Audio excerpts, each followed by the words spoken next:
যে সরকার কারিগরি শিক্ষার উন্নয়ন চায়, অথচ কারিগরি শিক্ষার উন্নয়ন চায় কিন্তু বাংলাদেশের সবচেয়ে অবহেলিত সেক্টর হলো কারিগরি শিক্ষা। যারা কারিগরি শিক্ষা নিয়ন্ত্রণ করে, কারিগরি অধিদপ্তর, কারিগরি শিক্ষায় শিক্ষিত যারা আছে তাদেরকে ওই অধিদপ্তরে নিয়োগ না দিয়ে জেনারেল শিক্ষিতদেরকে নিয়োগ দেওয়া হয়েছে ওইখানে। তারা আমাদেরকে নিয়ন্ত্রণ করে, আর তারা যদি নিয়ন্ত্রণ করে তাহলে কারিগরি শিক্ষার কিভাবে ডেভেলপমেন্ট হবে?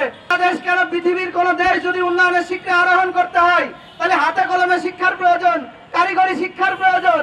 সরকার বলে, সরকারের মন্ত্রীরা বলে যে আমরা কারিগরি শিক্ষার ব্যাপক উন্নয়ন ঘটাবো, কিন্তু এই কারিগরি শিক্ষকদেরকে বছরের পর বছর চলে যায়, একটা ট্রেনিং এর ব্যবস্থা হয় না। মাউসি থেকে মাধ্যমিক উচ্চ মাধ্যমিক অধিদপ্তর থেকে কোটি কোটি টাকা ব্যয়ে জেনারেল শিক্ষকদেরকে ট্রেনিং দেওয়া হয়, কিন্তু কারিগরি টিচারদের কোনো ট্রেনিং নেই। আমি সরকারের কাছে প্রশ্ন রাখতে চাই, আপনারা কেন মুখে বলেন কারিগরি শিক্ষার উন্নয়ন চাই? দেশের উন্নয়ন চাইতে হলে কারিগরি শিক্ষার উন্নয়ন দরকার, কিন্তু আপনারা সেই ট্রেনিং এর ব্যবস্থা করেন না। আজকে দেখেন কারিগরি অধিদপ্তরে একজন টিচার যদি বেতনের আবেদন করে তাহলে তার স্যান্ডেলের তলা ক্ষয় হয়ে যায়। মাধ্যমিকে এবং মাদ্রাসায় আবেদন করলে 1 মাসের মধ্যে তারা এমপিও পায়, কিন্তু কারিগরি শিক্ষা অধিদপ্তরে আবেদন করলে 3 বছর 4 বছর 5 বছর লেগে যায়। এই যে একটা বৈষম্য, আরো বৈষম্য হলো কারিগরি শিক্ষা অধিদপ্তরের কর্মকর্তারা কারিগরি শিক্ষকদের সাথে খারাপ আচরণ করেন। প্রায় শিক্ষকরা তাদের আচরণে কেটে দেয়, তাদের আচরণে তারা সন্তুষ্ট নয়।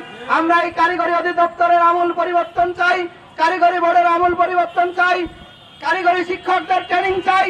এবং আমাদের রাশেদ মোশাররফ সাহেব যে কথা বলেছে, কারিগরি শিক্ষকদেরকে মাধ্যমিক স্কুলের সাথে সংযুক্ত ভোকেশনাল আছে, সেই ভোকেশনালের নিয়ন্ত্রণ করে জেনারেল শিক্ষকরা।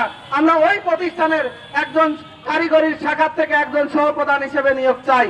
এবং মাউসির যে নীতিমালা আছে প্রধান শিক্ষক এবং সহপ্রধান, সেইখানে আমরা সহকারী শিক্ষক হলে তারা প্রধান শিক্ষক হতে পারবে, ওইখানে ট্রেড ইন্সপেক্টর শব্দ আমরা যুক্ত করার জন্য জোর দাবি জানাচ্ছি। এবং সর্বোপরি কারিগরি শিক্ষার উন্নয়নে সরকার যে মুখে কথা বলে, এই মুখের কথা মাঠে বাস্তবায়ন দেখতে চাই। প্রিয় উপস্থিতি, সর্বোপরি আগামী দিনে আপনাদের সবার উপস্থিতি কামনা